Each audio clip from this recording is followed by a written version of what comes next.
Hello mga boss, ngayong umaga nga pala ay pumunta yung tito ko galing pa ng Cavite para ipagawa yung kanyang aircon blower.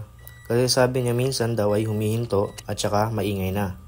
Kaya papalitan natin to ng bagong aircon blower mga boss.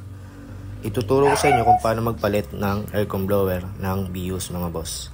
Tara, let's go!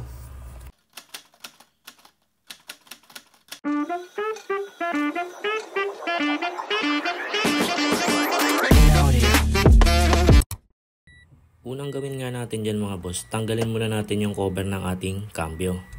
Ayan, panoorin nyo lang po kung paano ko ginagawa, kung paano ko hinihila yung mga nakaklip na cover. Pag natanggal natin yung mga boss, sunod natin tatanggalin dyan yung cover naman ng handbrake. Mga nakaklip lang din yan mga boss, kaya hihilahin nyo lang panoorin nyo lang kung paano ko ginagawa yung paghila para matutunan nyo rin boss kung paano magpalit ng aircon blower ng BIOS. Yung BIOS na pala na ito mga boss ay 2014 model pa mga boss. Kaya kung bibili kayo ng aircon blower, sasabihin nyo na pang Superman o 2014 model.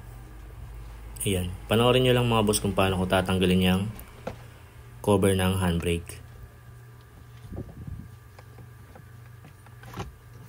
Pag natanggal nyo na mga boss, sunod natin tatanggalin dyan mga boss yung dalawang tornilyo na G's.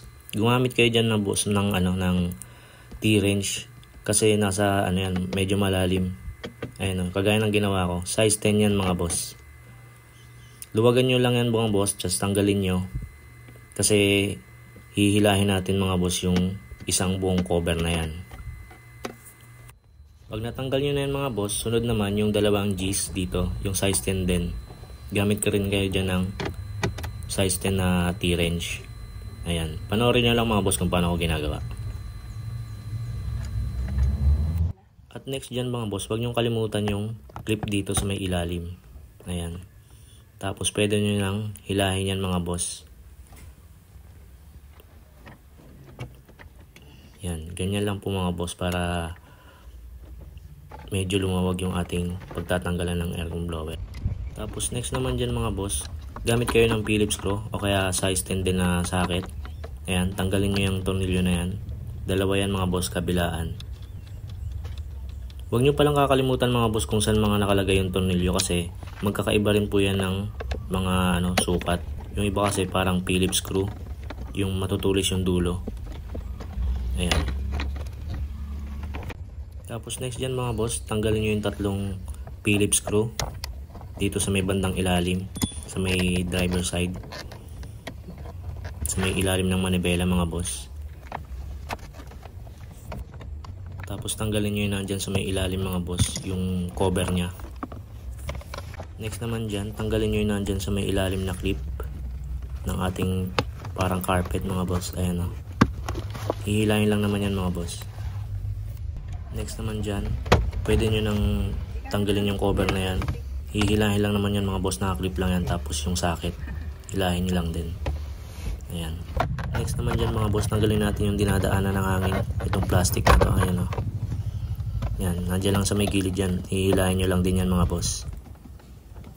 Tapos next dyan mga boss, silipin nyo yung bandang ilalim ng manibela. Dito yan banda mga boss.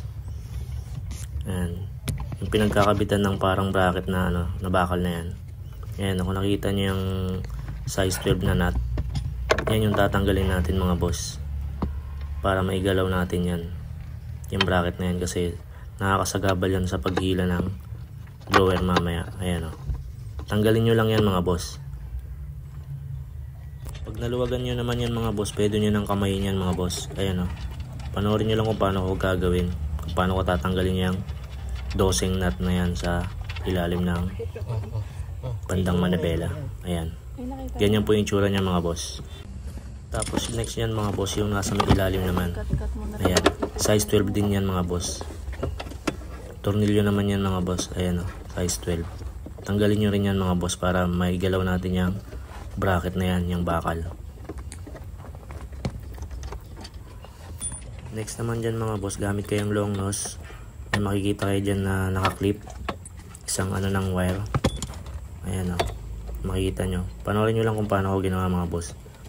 Pagka pitpit nyo ng plastic na yon, tapos itulak nyo para umiwala yung plastic. Bali dalawa yan mga boss. Ayan o. Yan, para umiwalay dyan sa bakal, para hindi siya sumama pag hinihila natin. Tapos next dyan mga boss, yung medyo mahirap na part. Tatanggalin na natin yung tatlong screw na maliliit. Yung size, pwedeng gumamit kayo ng size 8 na yabe o kaya flat screw. Ayan o. Dyan lang yan mga boss. Dun na yan mismo sa mismong aircon blower. Yung tatlong tornilyo na yan mga boss. Kaya medyo masikip yan. Hindi ko gaano makuha na ng camera kasi hindi abot ng kuha. Ayan o. Ganyan yung itsura niyan mga boss. Kita nyo, pwede rin yung size 8. Ayan o. Kung kaya nyong dukutin ng yabe. Pag natanggal nyo na mga boss yung tatlong tornilyo na yon, yung size 8 na tornilyo o kaya yung flat screw pwede nyong gamitin, tanggal nyo naman yung socket. Ayan, sa may mismong aircon blower. Pipindutin nyo tapos hihilahin nyo yan mga boss. Tapos mahihila na natin dyan yung aircon blower. Hawiin nyo lang yung bakal, yung bracket, yung tinuwagan natin 212. Tapos hilahin nyo na yun mga boss. Makakukuha nyo na yung lumang aircon blower, yung papalitan natin. Panoorin nyo lang mga boss kung paano ko ginawa, para matutunan nyo rin kung paano magtanggal na itong aircon blower. Ayan, nahila ko na siya mga boss, natanggal na. Ang dahilan nga pala na ito mga boss, kaya namin pinalitan to, kasi sabi ng tito ko minsan hindi daw gumagana, tas bigla na lang gagana. Ganun yung nangyayari dito sa blower na to. At saka maingay na rin siya mga boss, maugong. Pakinggan nyo.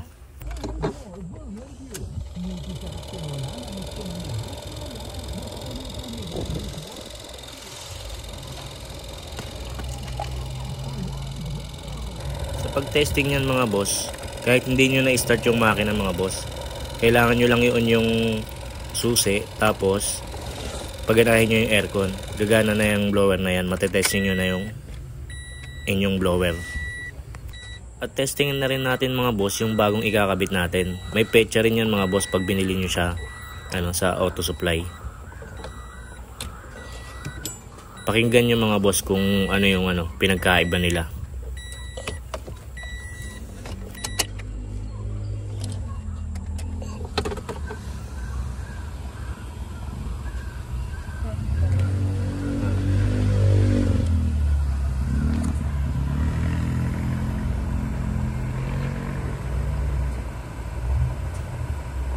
O diba mga boss, dapat hindi maugong yung inyong mga blower ng inyong BUs.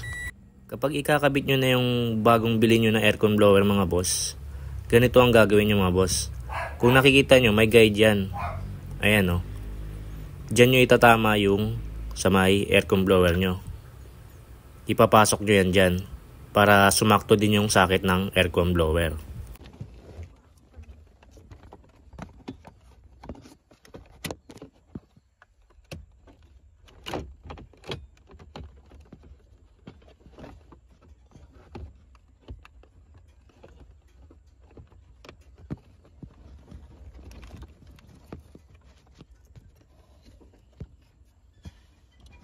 Kapag nailagay nyo na yung blower mga boss, pag nakalapat na siya, ibalik nyo na yung tatlong tornilyo. Ayan o. Panoorin nyo lang mga boss kung paano ko ginawa.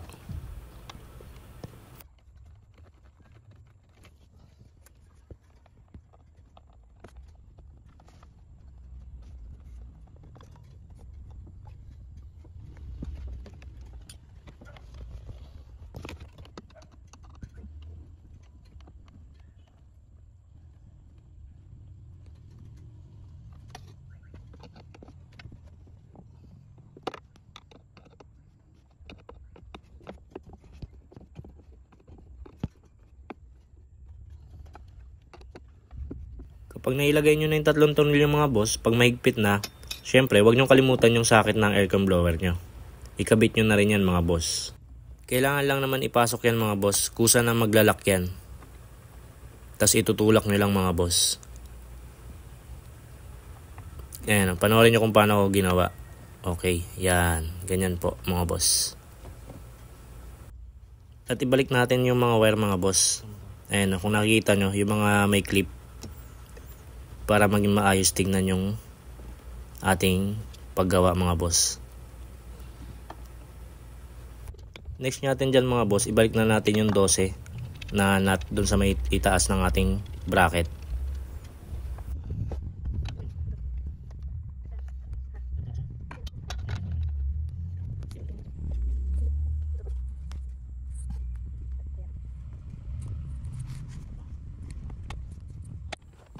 At ikabit na rin natin yung size 12 din na tornilyo doon sa may bracket sa may ilalim. Ayan. At sunod natin kabit dyan mga boss yung plastic, yung sa may daanan ng hangin ng ating aircon blower. Ayan yung papunta sa paa. Kasi kung gusto nyong may hangin doon sa paa, yung sineset dyan sa sa inyong aircon blower, pwede nyong iset yan.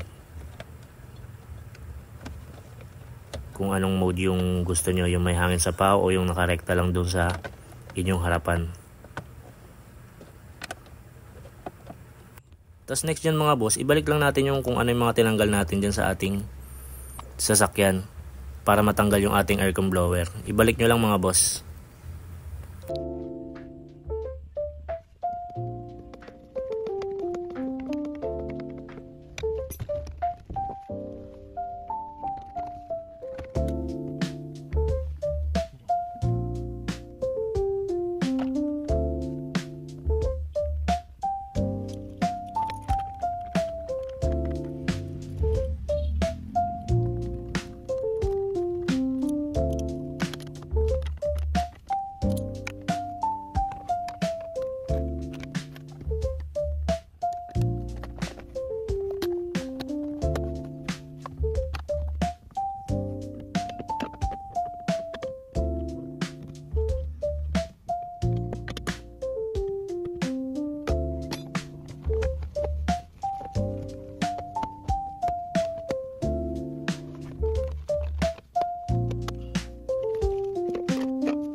At pag naibalik nyo na nga lahat mga boss ng ating tinanggal, testingin na nga natin yan mga boss kung ano yung naging resulta ng pagpapalit natin ng aircon blower. Tahimik na. Kung mapapansin nyo mga boss, tahimik na yung aircon blower natin, nawala na yung ugong, tapos lumakas pa yung hangin ng ating aircon.